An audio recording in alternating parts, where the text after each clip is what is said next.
Selamat pagi. Selamat pagi semua. Berjumpa lagi di kelas pemuda dan pemudi. Mm-mm. Ini secara ofisial memang buat Gereja Baptis Indonesia Batu Zaman, tapi sangat terbuka untuk saudara-saudara lain yang menonton. Betul. Nggak hanya pemuda, mungkin ada juga yang remaja ya, atau anak-anak ada yang nonton juga, selesai juga sih. Atau orang dewasa, bebas-bebas aja. Selamat menyaksikan.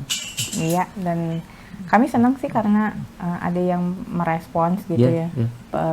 Pelajaran-pelajaran sekolah minggu ini kami jadi tahu bahwa memang apa yang kami sampaikan juga bukan saja memberkati, tapi kalau menimbulkan pertanyaan boleh disampaikan juga kepada kami gitu. Menolong kami untuk belajar juga. Yang pasti kami kan bukan mau memancing pertanyaan gitu ya. Iya sih. Tapi kalau ada pertanyaan ya tanyakan aja gitu. Dan kami juga tidak memancing keributan gitu ya, karena ya skip. jadi sekarang itu kita ada di pelajaran 9. Pelajaran 9 ini bahan dari kalau ada yang itu, ini bahan dari LLB, Lembaga Literatur Baptis, dan judulnya adalah Segenap Hati Percaya pada Tuhan. Dasar ayatnya dari Kejadian 22 ayat 1 sampai 19, ini satu perikop ya. Nah, kita mau memulainya, tapi sebelum memulai kita berdoa dulu. Saya akan pimpin. Ya. Mari kita bersatu hati dalam doa. Kami mengucap syukur Tuhan Yesus untuk pagi hari ini. Kembali Tuhan menyertai kami sepanjang minggu. Kami mengucap syukur untuk berkat-berkat yang Tuhan berikan kepada kami sepanjang minggu ini. Dan kalau saat ini, pagi ini kami siap untuk mendengarkan firman Tuhan melalui pelajaran sekolah minggu. Marilah Tuhan, biarlah Engkau yang berkarya di dalam diri kami. Biar Roh Kudus yang membuka hati dan pikiran kami sehingga kami bisa mengerti pelajaran yang disampaikan. Tuhan, urapi juga perkataan hamba-hambamu ini yang boleh menyampaikan firman. Biar kiranya apa yang kami sampaikan bukan kepandaian kami, pengetahuan kami, tetapi sungguh-sungguh apa yang mau Tuhan sampaikan bagi semua yang menyaksikan video ini. Terima kasih Tuhan Yesus, hanya di dalam nama-Mu kami berdoa dan mengucap syukur. Amin. Amin. Tadi belum ada dia ya, mohon maaf ya, ikutan Ya, ikut begitulah. typing. Jadi kita akan mulai dengan ayat hafalan. Kayak itu aja Pak. Iya. Kayak anak-anak kelas Iya. Indria gitu ya, Indria Pratama. Tapi penting sih nih ayat hafalan ini, kalau enggak Sebetulnya sih ayat hafalan itu kan maksudnya supaya kita mulai menghafal ayat-ayat ya. Karena ada banyak yang penting untuk bisa diingat dan bisa mungkin lumayan praktis juga gitu. Beberapa ayat hafalan terutama ya. Untuk yang pelajaran ini ayat hafalan diambil dari Kejadian 22 ayat 18. Ini bicara tentang, kalau pengertiannya kayaknya semua orang bisa ngejelasin ya, kayak saya sekarang gitu. Apakah saya ingat ayatnya? Ya karena sudah ngapalin saya ingat gitu. Cuma kan kalau yang belum ngapalin iya sih ya, logikanya maksudnya semakin sering kita bisa menghafal, semakin lebih mudah gitu, tergambar gitu, terbersit. Oh, kalau kayak gini logikanya begini gitu.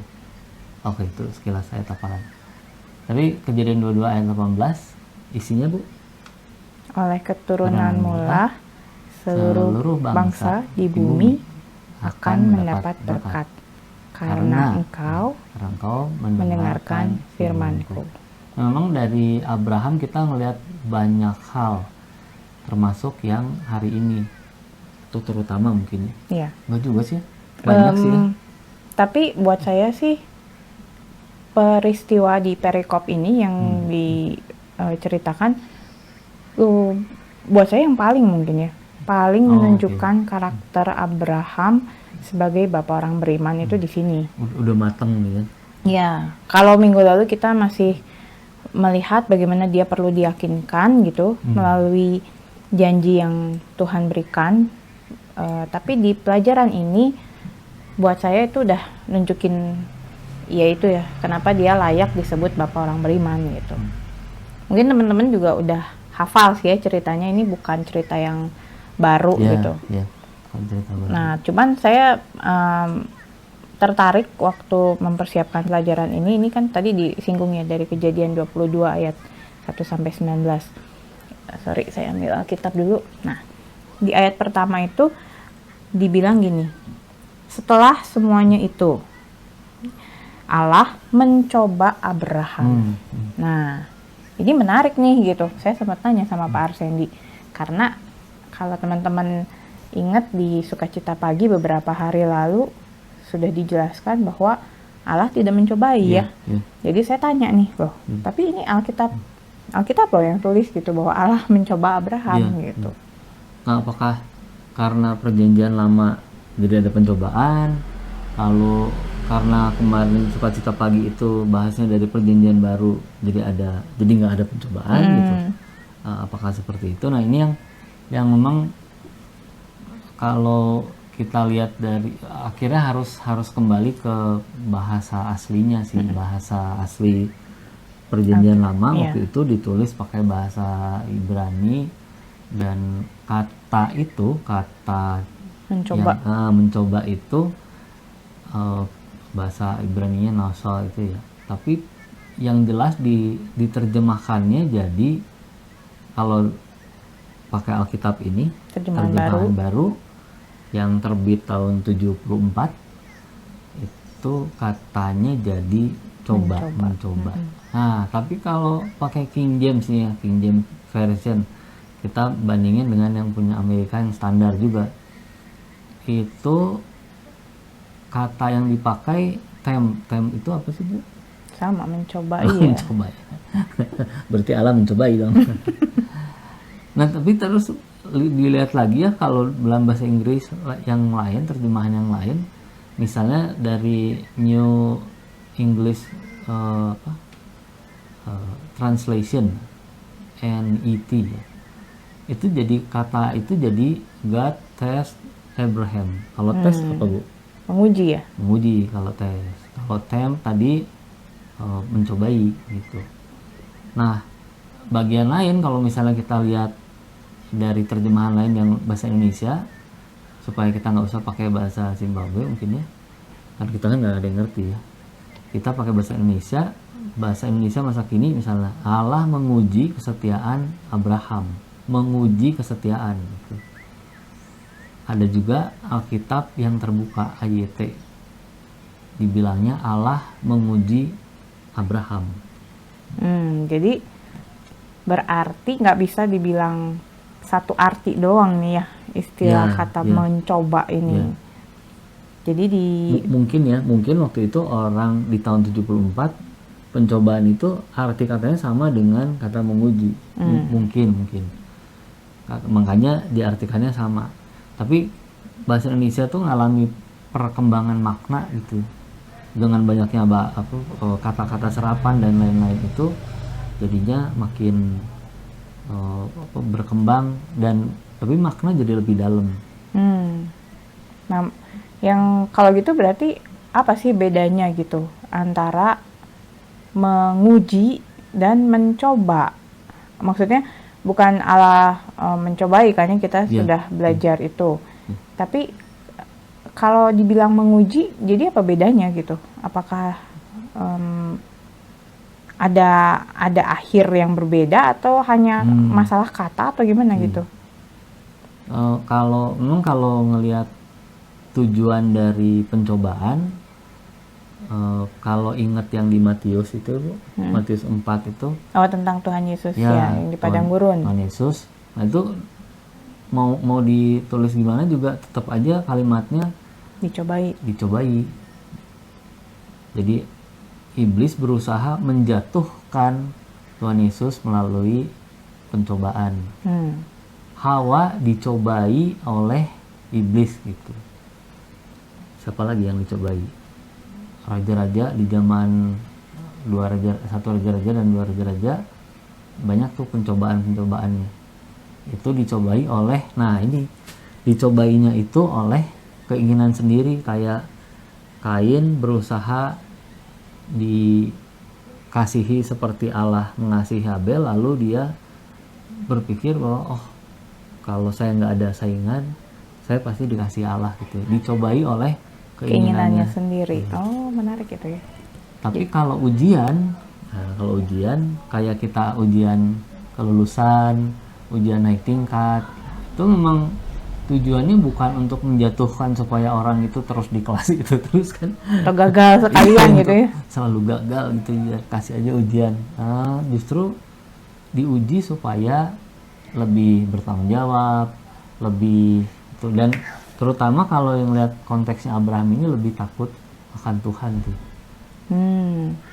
Jadi kalau teman-teman bisa nangkep gitu ya dari poin pertama yang kita coba sampaikan, di dalam ayat yang pertama itu Allah bukan berusaha menjatuhkan Abraham, bukan berusaha supaya Abraham gagal gitu, tapi karena ada yaitu ujian itu kan untuk kenaikan tingkat. Makanya tadi saya bilang di depan, peristiwa ini membuktikan bagaimana Abraham layak disebut sebagai bapak orang beriman gitu. Nah, lanjut Pak, kita ke pembahasan kedua nih ya di ayat kedua. Soal ujian iman, Iya. ini ya. Ujian imannya. Nah, kalau saya bacakan ya, firman-Nya, Tuhan ya maksudnya, ambillah anakmu Ishak, ambillah anakmu yang tunggal itu, yang engkau kasihi, yaitu Ishak, pergilah ke tanah Moria dan persembahkanlah dia di sana sebagai korban bakaran pada salah satu gunung yang akan kukatakan kepadamu.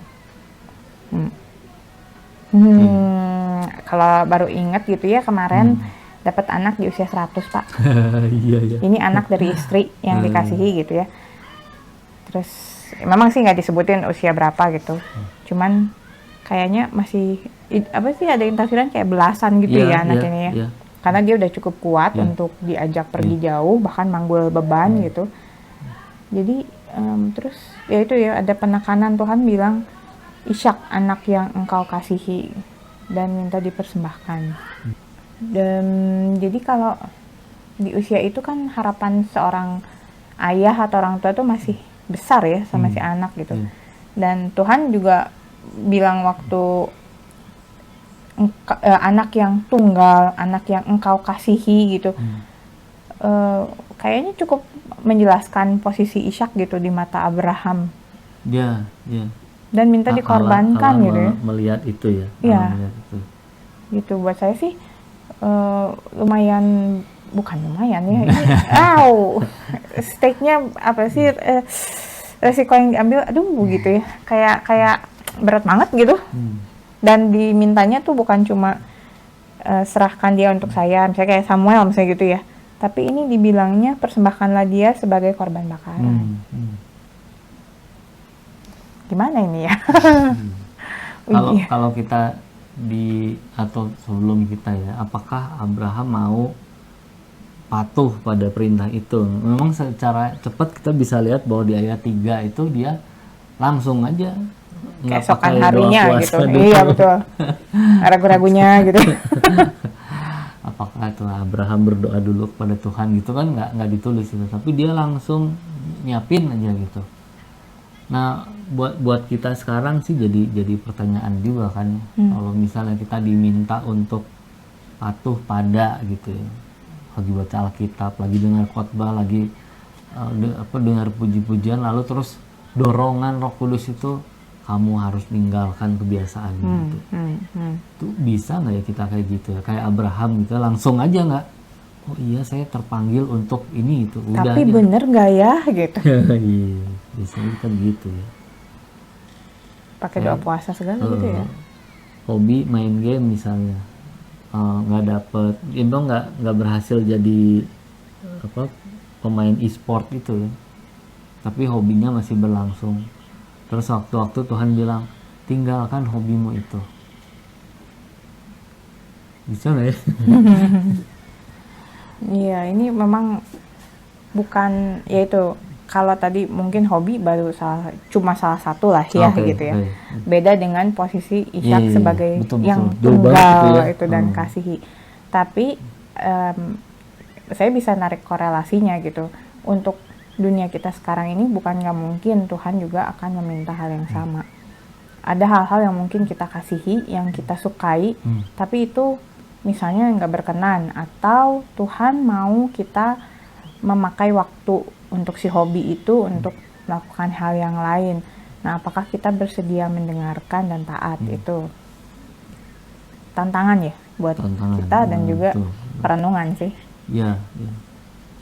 Karena kelanjutan dari kisah Abraham waktu itu kan, sewaktu Allah meminta itu kepada Abraham, pertanyaannya kan gitu ya, apakah Abraham tetap percaya pada janji Allah bahwa Ishak ini akan jadi Iya, keturunan keturunan, yang nanti jadi berjuta-juta.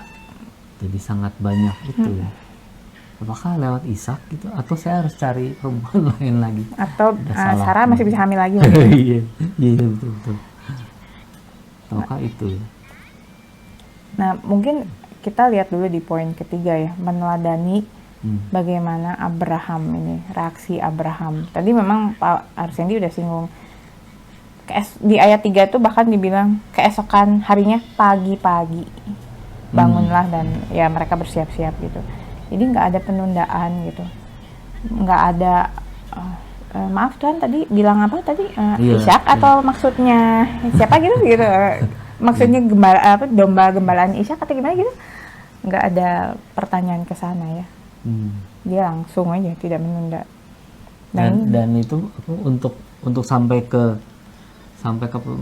pelaksanaan gitu, tidak menunda, itu kan berarti dia punya satu keyakinan yang luar biasa, sangat kuat gitu.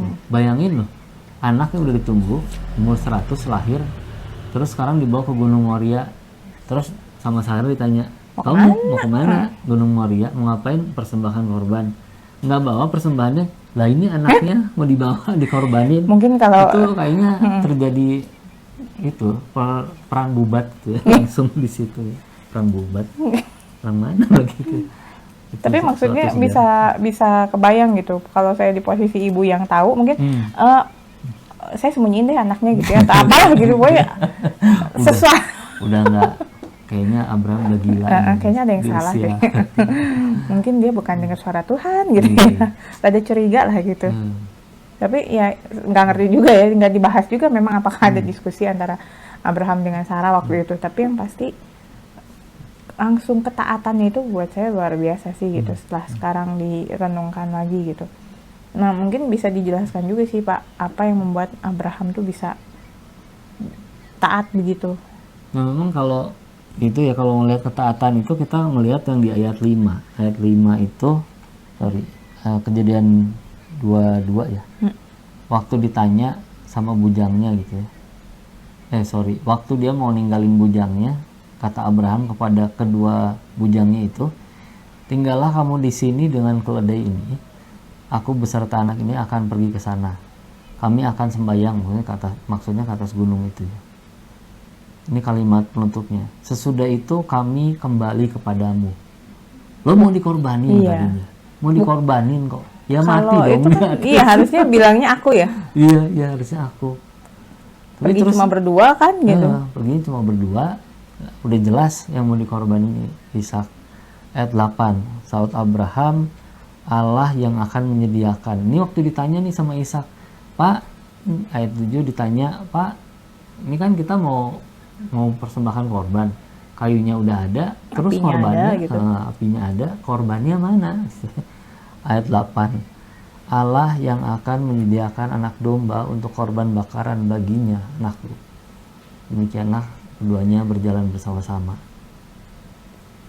Jadi dari dua peristiwa itu sama-sama nunjukin bahwa secara nggak langsung ya, secara implisit, Abraham yakin betul bahwa Allah akan menyediakan. Sekalipun yang diminta itu awalnya mereka pergi ke Gunung Moria itu untuk mempersembahkan Ishak. Nanti kita baru ngerti perbandingannya, kita baru ngerti setelah kita bandingin dengan Ibrani 19. Iya, Ibrani 11 ayat 19 ya.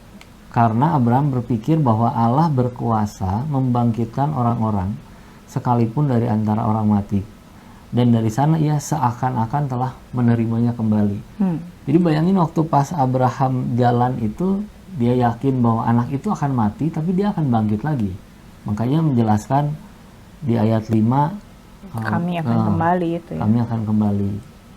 Terus di ayat 8 dia dengan berserah pada Tuhan, anak korbannya itu, anak dombanya akan disiapkan oleh Allah. Memang terbukti sih ada domba kemudian di luar mungkin di luar ekspektasi Abraham juga ya. Tapi itu yang tadi di Ibrani 11 ayat 19 itu ya, dia seakan-akan dia sudah menerimanya itu kan kalau bukan iman apa ya? Iya, iya. Itulah, Iya. gitu. Yang membuat saya mengagumi iman Abraham dalam peristiwa ini. Nggak mudah gitu ya. Kalau tadi kan pertanyaannya baru sampai apakah kita mau nih melepaskan apa yang menjadi kesukaan atau justru yang menjadi kekuatan gitu dalam hidup kita ketika Tuhan minta. Itu kan nggak mudah ya teman-teman. Dan beranikah kita beriman bahwa Tuhan sanggup menggantikan kesukaan atau kekuatan itu luar biasa. Nah, tapi kalau dengar kesaksian orang-orang itu ya Pak, orang mau aja gitu melepaskan kedudukan, ke pekerjaan gitu ya, uang, memberikan waktu gitu, bahkan melewatkan kesempatan yang berharga.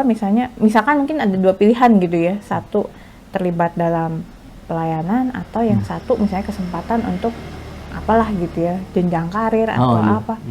Dan memilih untuk melayani itu kayak besar banget ya ininya, pengorbanannya gitu. Iya, iya.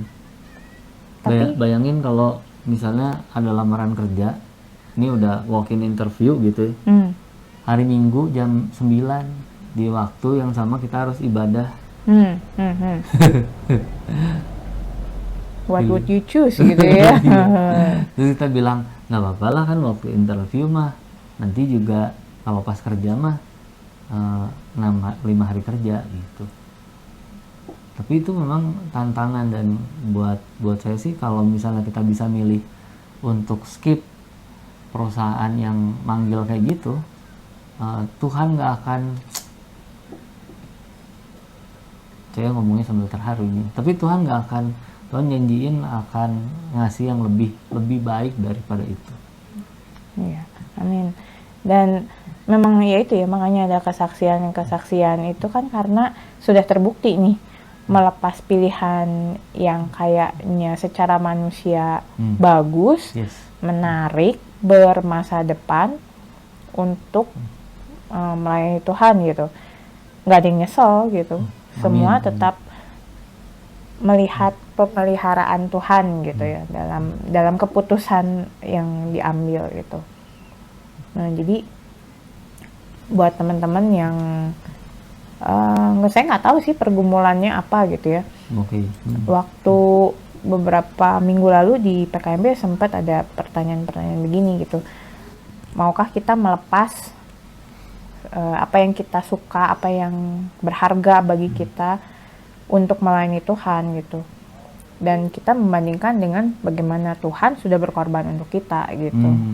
Gitu. Ya memang nggak mudah sih, karena kita masih dipenuhi oleh segala egoisme kita ya. Memikirkannya kan hanya kita dan kita gitu. Nggak berpikir bahwa Tuhan itu bantu kita. Jadi gitu ya. Jadi ya karena Tuhan bantu kita, jadi kita ya segimana kita ikhlasnya bantu Tuhan. Balas gede.